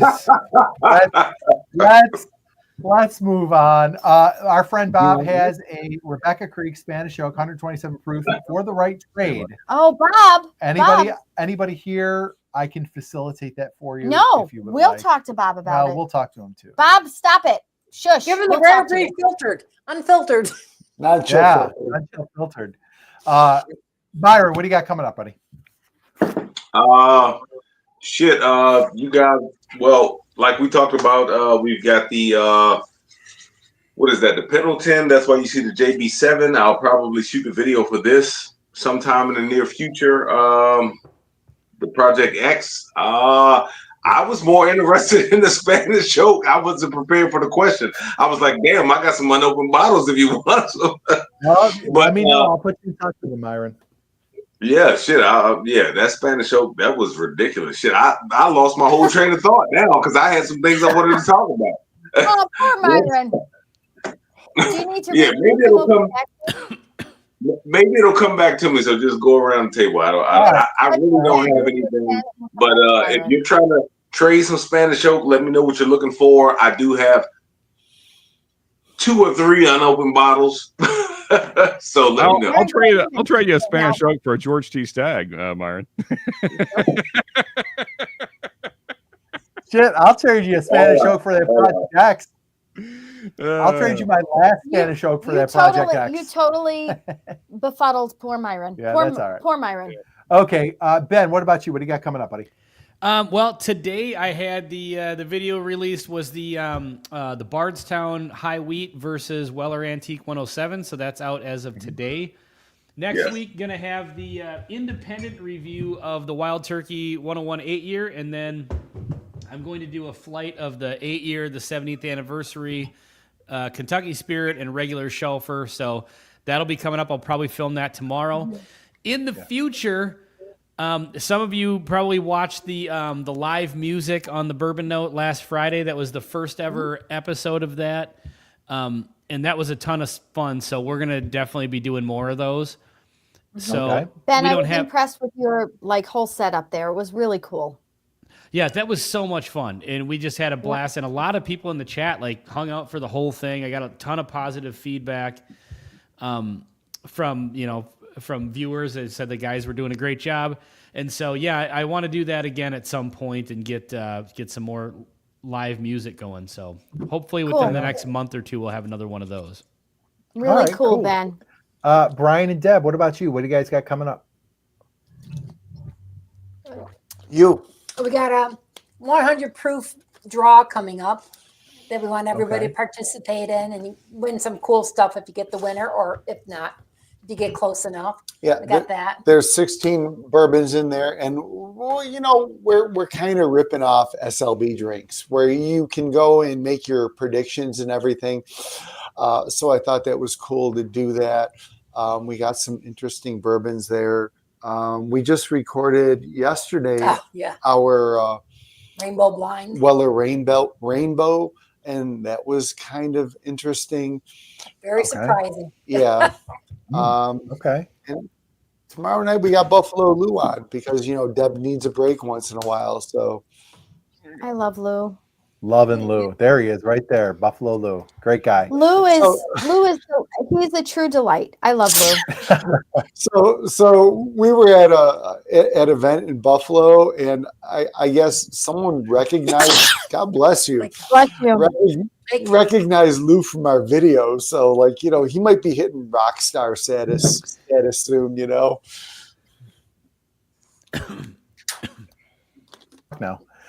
All right, excellent. Yeah, Lou's a good guy. He is a rock star. Look at the cowboy flex. Exactly. Mm-hmm. All right. We just did a review right before the Whiskey Six. I'm just really put him up here in case anybody does have a George T. Stagg they want to trade. Yeah. Look at that. Look at this, guys. He's got. Oh my God, Jesus! He's got Spanish oaks. Yeah. He's got them. He's got oaks. I know a fellow that has 2 more for me. So. Wow, that's awesome. We have a Myron doesn't even know what to do right now. Myron is like, oh my God. Let's put it out there. We have a JD12 we're willing to trade. Anybody has anything? It would have to be something really interesting, like a Tanager. 13th Colony cask strength or something. Yeah, not worth it. Actually, there's several Parkers I'd be interested in as well. Yeah. I don't have any Parkers that are not open, so that's fair. Last year's Parker's Rye was phenomenal to me. Yeah. See, we don't swim in those waters. I never get any Parkers anything. Uh-oh. You can swim in my house. We got a curacao. If you want a curacao that's not open, nice. What is that dry? Curacao that's not open. We can make the trade. Wow. Okay. And look at Myron's sly smile. He's like all looking like sly on the camera. Like deals are happening. Deals are happening. So guys, we got Keepers Release video coming out. We're gonna have more bourbon or bullshit. And the Whiskey Six is gonna be back in 2 weeks. We're filming with Lauren on Tuesday. She does exist. I can't wait to meet her. Yeah. Next Saturday, you will meet her. Next Saturday. And will she be there or a hologram? No, she'll really be there. For real, for real. She's gonna be on a screen like a VTuber. It'll just be a anime avatar of Lauren. No, that's not true. All right. So let's wrap this up, guys. First of all, to the chat, everybody who watched tonight, please thank you so much. Thanks for sticking around the whole time. Thanks for sticking around. Thanks for watching. We appreciate you all. Make sure you subscribe not only to the Whiskey Six, but to Buffalo Bourbon Enthusiast, the Bourbon Note, Bourbon Drop, Whiskey Wars, Bad X Bourbon. Even though he didn't make it tonight, Bobby. we're still gonna say. Let's all do a heart for Bobby. Everybody do a heart for Bobby. Did he text you? Do you know what's going on with him? I mean, is he?